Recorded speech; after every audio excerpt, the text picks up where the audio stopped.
Assalamu alaykum qimmatli qarindoshlar, yaxshimisizlar? Bugun 2022 yili 5-oyning 26 kuni, payshanba.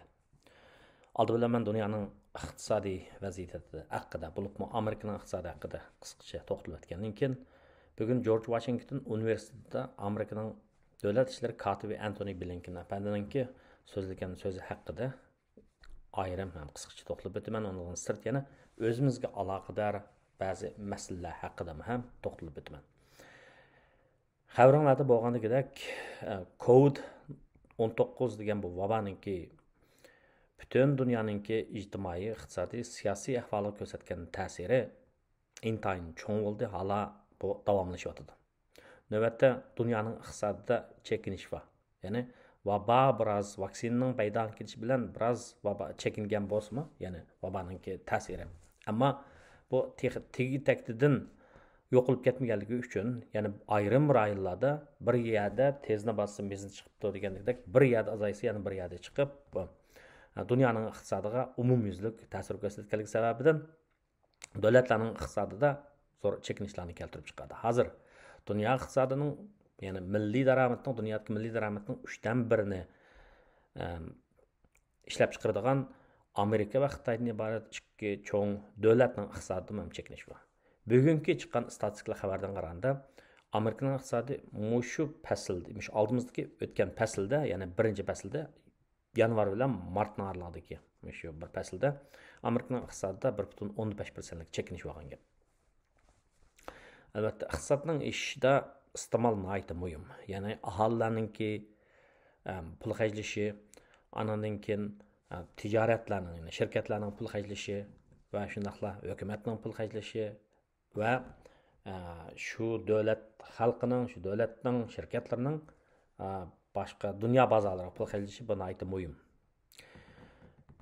Iqtisodshunoslar bu qitimliq shu birinchi fasllik Amerika iqtisodining chekinishini vabo dastlabda yamragan birinchi fasldagi shu yamragan bu 2020-yildagi cho'ng chekinishdan keyingi ikkinchi qitimliq cho'ng chekinish davridir.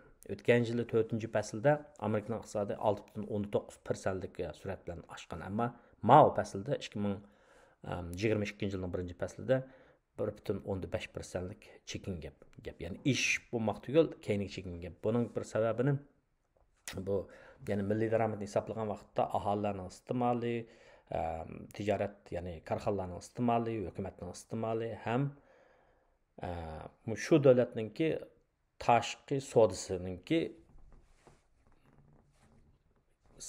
ta'siridan hisoblashga bo'ladi. Ya'ni bu qitimliq bu chekinishda Amerika dunyodan jiq mal import qilgan gap. Odatda tashqi savdoning ta'siri, ya'ni ko'proq eksport qilsangiz, bu shu davlatning milliy daromadini oshirishga foydasi bor. Ko'proq import qilsangiz, ya'ni sotqiningizni setib olganingiz jiqroq bo'lsa, shu davlatning milliy daromadini kemaytirgan, azaytirgan shunday ish bor. Ya'ni milliy daromadni hisoblashda bir formulalar bor. Bu formulalarni men deb beraman. Ya'ni bu yerda iste'mol nihoyat muhim, ammo bu yerda sirtqi tashqi dunyoning sizningki mollaringizga bo'lgan iste'moldan sizning tashqi dunyoning mollariga bo'lgan iste'molingizga ishib ketsa, bu sizning milliy daromadingizga nisbatan bir manfiy ta'sir ko'rsatadi. Hozirgi ahvol shundaq. Umuman aytgan vaqtda butun dunyo iqtisodiningki bu qadar cho'kishga texnicha yaxshi bo'lib ketmasligi, normal holatga kelmasligiga ta'sir ko'rsatgan tub sabab mana shundaq bir necha nuqtalardan iborat. Ya'ni vaboning ta'siri, Rossiyaninki Ukrainaga tajovuz qilish tufaylidan 2-yilning oxirida Rossiyaga bo'lgan qo'yilgan embargolarning ta'siri ham Ukraina, Rossiya degan bu davlatlar ochliq ishlab chiqarilgan, bular Rossiya tabiiy gaz, neft sotadigan, moliya kirimining ko'pinchisi ashundan kiradigan, Ukrainaga shunday ochliq sotadigan shunday davlatlar ekan. Hozir bu urushning tufaylidan bu savdo tijorat ishlari to'xtab qoldi, aslab ketdi, aziyib ketdi. Shuning bilan birlikda bu urush tufaylidan terilg'u ishlari ta'sir qilsa, buningki ta'siri bu yillik yozliq mo'losilishga ta'sir ko'rsatdi.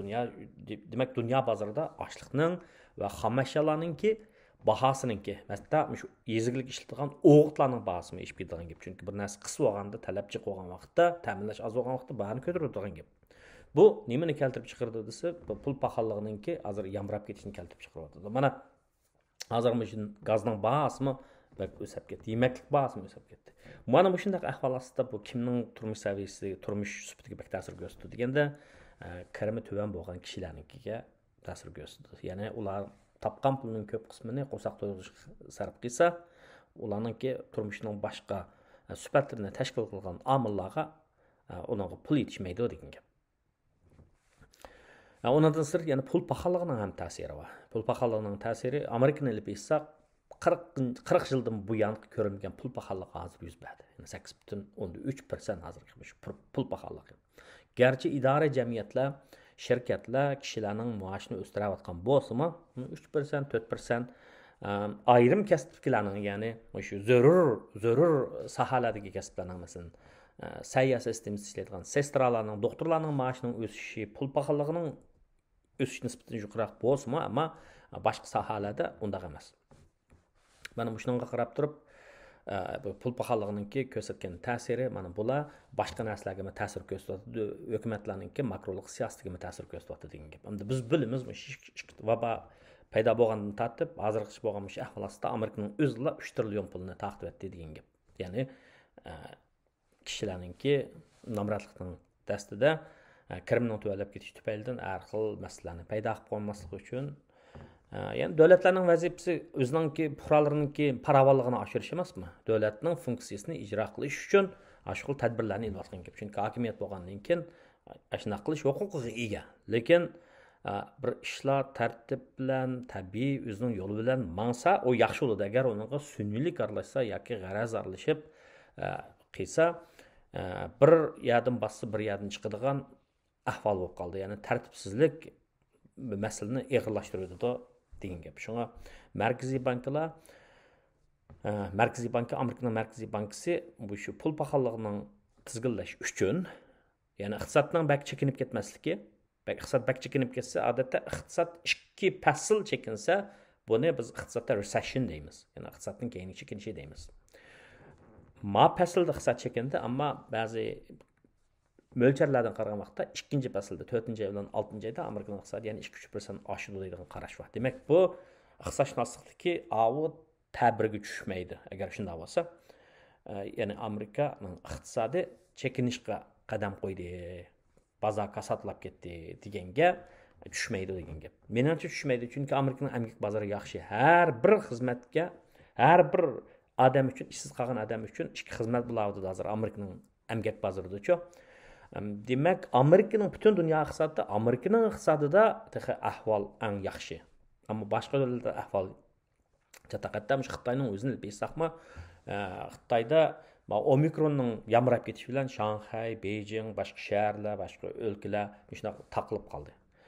Ammo bu taqalgan vaqtda butun faoliyatlar, ijtimoiy faoliyatlar, iqtisodiy faoliyatlarni to'xtaydigan gap. Ya'ni ishlab chiqarishning iqtisodning halqasida ishlab chiqarishdan tatib to'sh taqsimlash iste'molga bo'lgan butun jarayonlarning hammasida bir uzuksizlik bo'lib qoldi degan gap. Ya'ni zavodlar taqaldi, ishlab chiqarish bo'lmaydi. Ishlab chiqarish bo'lmagandan keyin nima to'shaysiz?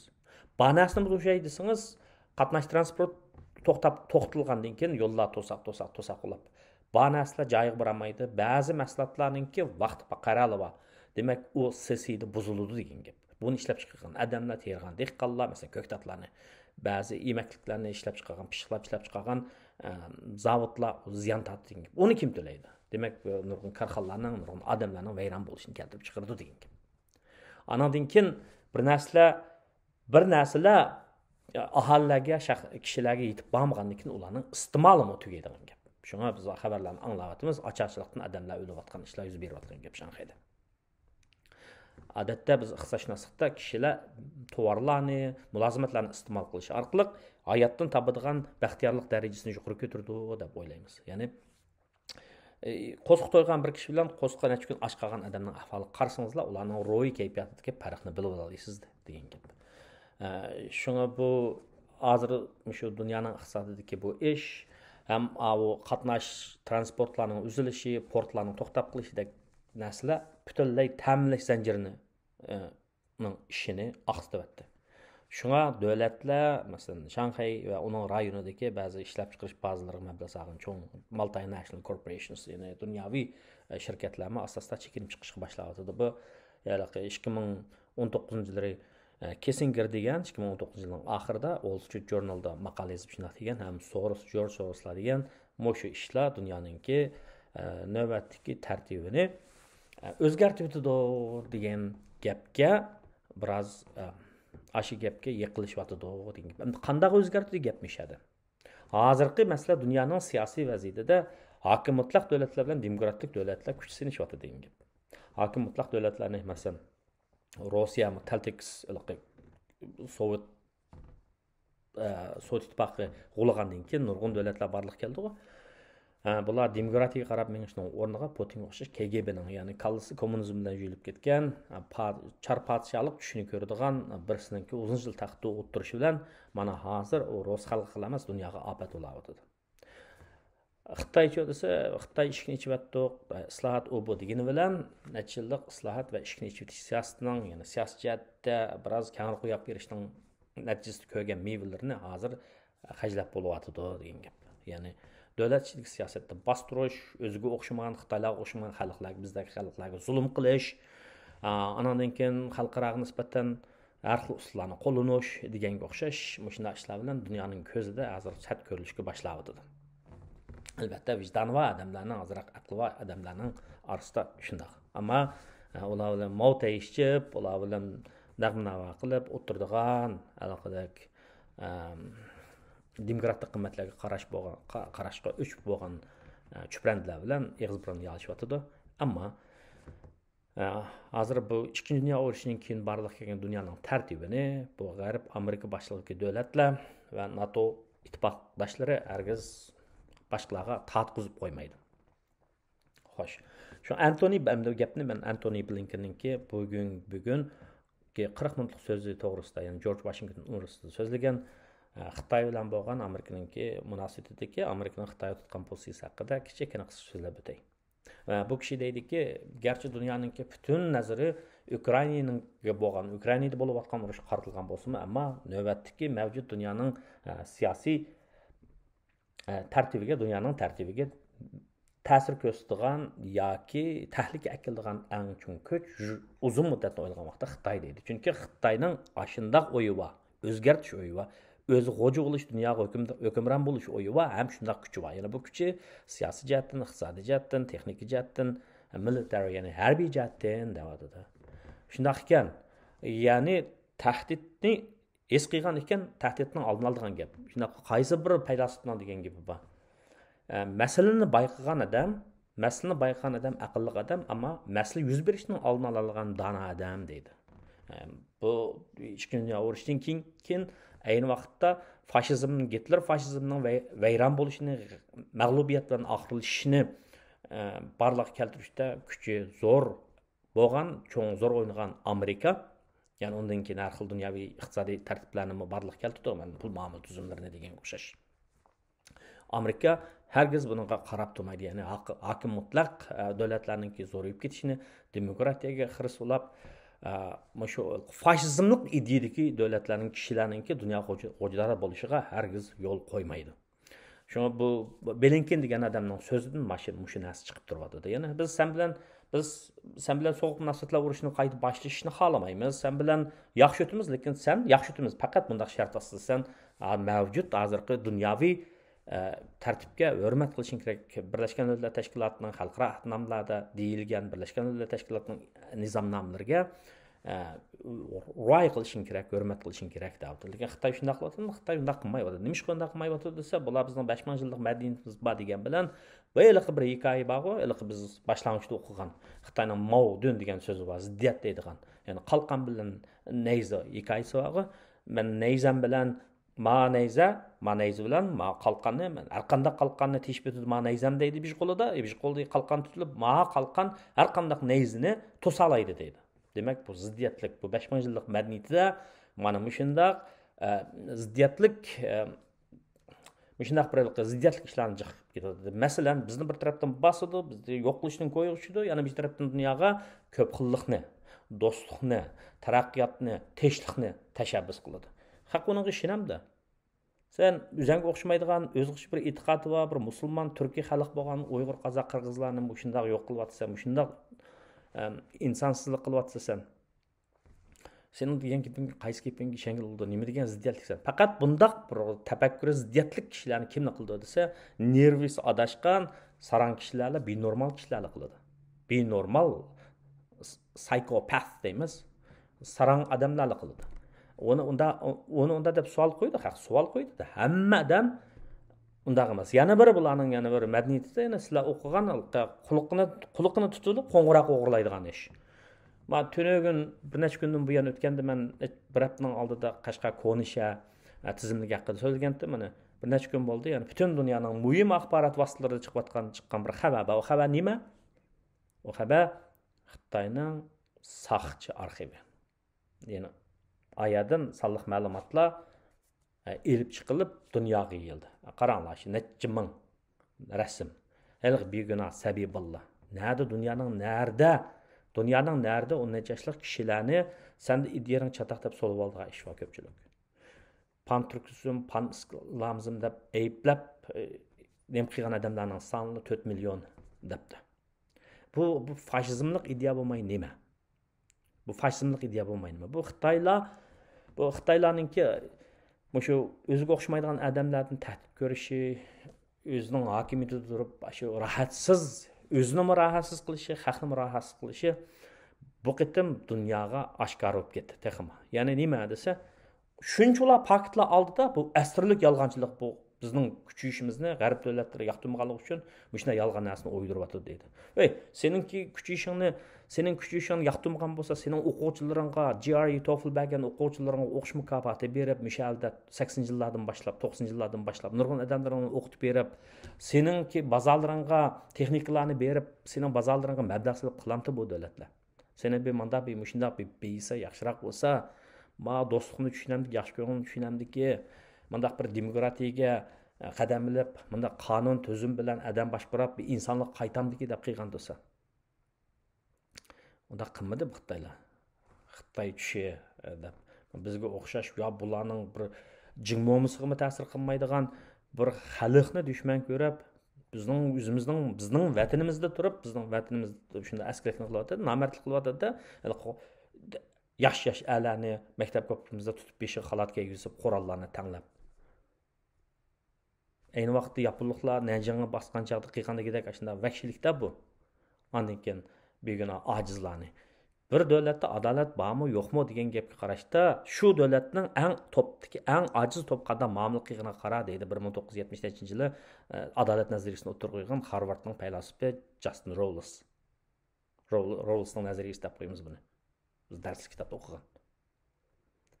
Bu ayollar, yashanganlar, bolalar bir har qanday jamiyatda eng ojiz to'p. Mana mush ojiz to'pqa mush ojiz to'pni azgan, mushularni xo'rlaganlarda qanday adolat bo'ladi? Mana bu butun dunyoning oldida qilgan askarliklari, biz Uyg'urlar qilgan askarliklari yeyilsimi, bular qopab yolg'on emas deb turib oladi. Bu xuddi nima ifodalaydi, nima desa, shu 5000 yil burun qulqini yopirilib, qo'ng'iroq o'g'irlaganlarninki ashulning hujayralari mushularni ba DNA'si mushularni ba degan gapda. Biz bularga nima ish qildik deymana? Xo'sh. Endi men gapni o'zimizga boshlaydim. Bundan 6 oy ilgari men Uyg'ur ig'liklash turi haqida so'zlagan, shu degan gaplarning hisoboti bo'lishi kerak. Degan gaplarning bir hisoboti bo'lishi kerak. Shunaqmi? Shu vaqtda nurg'un qarindoshlar qatnashgan, ulardan savol ilib ba'zi narsalarni, projektlarni, turlarini ko'rib, bir guruh odam bir necha turni qo'llagan. Bu 4 turni qo'llagan. Bu 4 turga hozir qadar 50 ming dollarga yaqin pul ajratib tartib berildi. Masala nima desa, ishsizlik bilan namratlikning o'rtasida o'ngtanaslik munosabat bor. Ya'ni ishsiz odamningki namrat bo'lishi tabiiy bo'lgan ish asosan-chi. Biz o'shanda bir yerlarga, har xil yerlarga chechilib ketdik qarindoshlar. Bizning ko'p sonli odamlarimiz Turkiyada, biz Turkiya xalq bo'lganligimiz uchun, ya'ni ikkinchi vatan sanab shu yerda yashayotgan kishilarimiz bor. Ana har xil yaxshi kishilarimiz bor, bichora kishilarimiz bor, balki azroq nachar kishilarmi bor, niyati bilan gapi yurikka mos kelmaydigan. Mayli qanday bo'lishidan qat'iy nazar, biz insondek yashaymiz, ichki dunyolikda bir insondek hurmatimizdan yashaymiz desak, o'zimizning tirishchanligiga, o'zimizning to'g'ri harakatiga buningga biz kepillik qilmasak bo'lmaydi. Manga kishilar uni buni avatib qo'ydi. Masalan, kichik 10 yoshlik bolalarningki ko'chada tilamchilik qilayotgan Uyg'urlar, bir-birini urib qo'ygan Uyg'urlarning masalalarini shunaq deb. Beshimdan tutun chiqib ketdi. Bir tarafda bu o'zimizning xalq bu kichik bo'g'illar. Biroq hammani vatansizlikka u buningga atib qo'ysak bo'lmaydi. Jafoliq kunlarni kim ko'rmagan? Masalan, men ko'rgan haqning juda kelib mishada bir Uyg'ur yo'q ayni chaqda. Biroq tirishchanligimiz bilan, men Uyg'ur deydigan ro'yimiz bilan, insonligimiz bilan tirishsak, ishlar yaxshi bo'ladi. Endi shu kichik bo'g'illarımızın atanisi bo'lganlar bunday gaplarni ya anglaydi, ya anglamaydi. Ba'zilar jidalni anglaydi. Ba'zilar jannatning gapini anglaydi. O'mi odamlar o'zining qiziqishi bo'yicha ish qildi, ularning erkinligi. Ammo millatning ishiga kelgan vaqtda bu bir millatning yaxshi bo'lishi, gulinishi ayrim yoki az sondagi kishilarning ham ustiga tushgan majburiyat emas. Hammanglar o'zimizning ustiga tushgan ishni qilaylik. Men o'tgan bir qatimliq leksiyarimda bir yil ilgari qo'ydayman. Shuna bir gapni degan. Bekarlik mashina chiqib deydigan. Free rider problem baqsatchi. Free rider problem. Ya'ni o'zingiz mashinaga bilet olmaysiz, avtobusga bilet olmaysiz yoki mashinaga may qachlashdan qechib boshqalarning mashinasiga chiqib olasiz. Siz unda bo'lgandan keyin haqni balkim rohatsiz chiqib qo'yishingiz mumkin. Bekarlik ish yo'q dunyoda. Badal to'lash kerak. Everything has a cost. There is no free food in the world deydi maqsadda. Bekarlik tamoq yo'q. Yaxshilikmi, erkinlikmi, o'rlikmi, azadlikmi, g'ururmi, sharafmi, jafo chekish bilan, tirishish bilan, kurash qilish bilan keladi. O'zi uchib qolgan ish yo'q. Uchib qoldi pichoqcha. Shunga mayli bolalarımızga qarashdi bo'lsin yoki oramizdagi nachar ish, nachar shay, nachar fikrlar bo'lsin, to'sish kerak. Yurtbozlikni targ'ib qiladigan, bölgünçlükni targ'ib qiladigan, bölgünçlük denimida vujudlik undaq, vujudlik bundaq, u yaxshi, bu eski deydigan ishlar bo'lsa, xato bu to'sanlar, mushay mushkullarni mana shunday qilamdiq deyish kerak. Bolalarimizni ma'rifatga, odamlarimizni ishchanlikqa, ishqa tashkillaydigan bir ishlarni qilishimiz kerak. O'zimizning ishini o'zimiz qo'llamasak, qilmasak bo'lmaydi. Masalan, men Uyg'ur iyilik tiklash to'ri degan gapni dedim-ku, 20 yil ilgari biz ishni boshlagan, hozir qadar shu so'mdagi pul yetkazib bo'lgan qarindoshlarga, ular har holda 10 dak odamlarni, masalan, birisi 10 dak odamni ishlatyotdi. Bu xizmat bu kishilarga iqtisodiy jihatdan moddiy kapolatni yaratadi. Shuning bilan birlikda bu o'zimizning qarindoshlarimizning qilayotgan ishi bo'lgandan keyin ittifoqlikni kuchaytiradi. Şuna elaqadek Uyg'urlarning ishiga yaqin kelmay, Uyg'urcha so'zlasa, lag'mayis, polo islom Uyg'urlab qolmaydi. Ma Uyg'urim deb, ma Uyg'urlarning ittifoqligiga foydali, Uyg'urlarning yukselishiga foydali, azobini yengiltirgan ish qilsa Uyg'ur bo'ladi. Bu dunyoda u undaqkan, u undaqda boshqalarni ustun ko'rishmi ahmoqlik. Boshqalarni to'yin ko'rishmi ahmoqlik. Barabar inson, Allah har insonni nazariya jihatdan har insonni barabar yaratgan. Ammo bu xil barabarlikni muayyan qoida, tartib, urf, odat, bir xil ko'ngil bilan biz kapolatga ega qilamiz. Bir odamning, masalan, hozir Xitoylarning o'tkazayotgan eng chong xatoligi shu. Ya'ni Xitoy nationalism, Xitoy millatchiligiga oshqinmiz. Xitoylar madaniyatlik, biz ondaq-mundaq. Qandaq madaniyat bu odamlarni mashina xo'rlaydigan, anasini dadasidan yo'lishni, bir ayolni erini ayiradigan buvay mo'maylarni turmaga kirib olgan, kichik bolalarni turmaga kirib olgan. Faşizm bo'lmay nima bu? Shunga o'zimizningki nimalarga, o'zimizning ishlarimizga o'zimiz ko'ynaylik. Kichik bo'lsa-mi, so'zlangdisa tal so'zlaydigan odamlar bor, qalg'achi hikoyasini misol olib. Qalg'achilik shu harakat bo'lish kerak.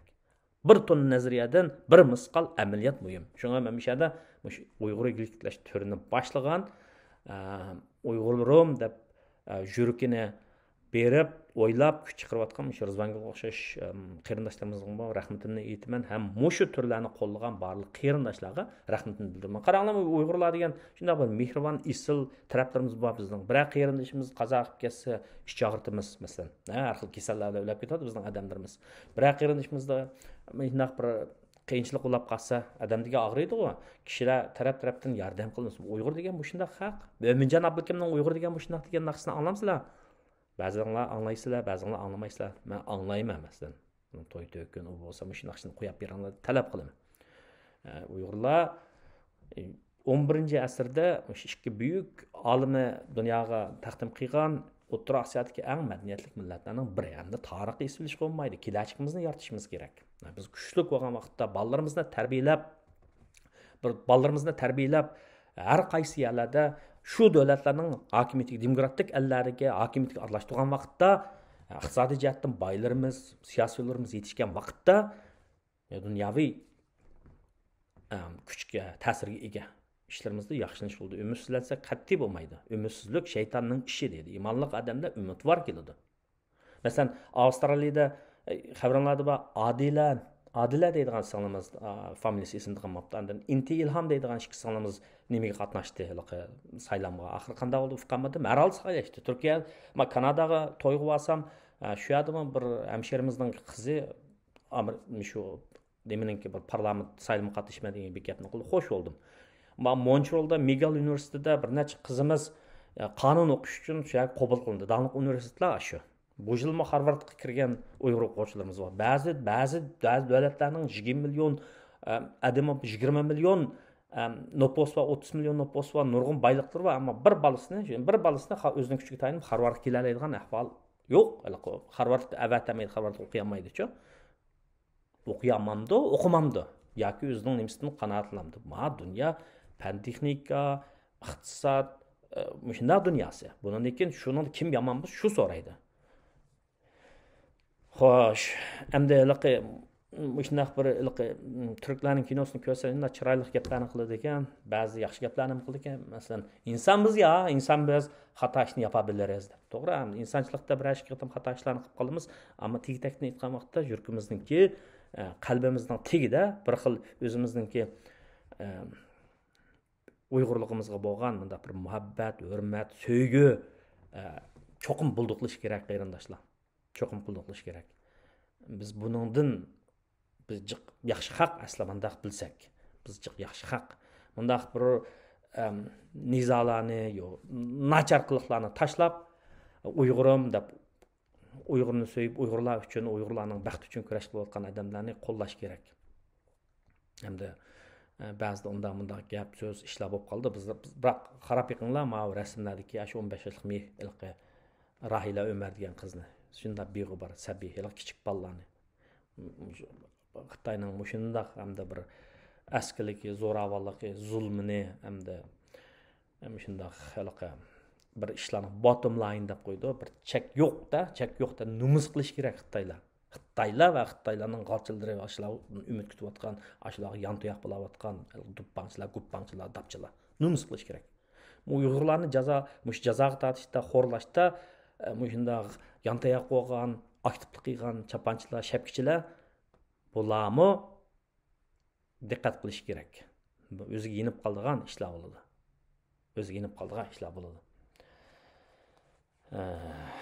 Bo'ldi, so'zni bugun shunchalik qilay. Rahmat sizlarga.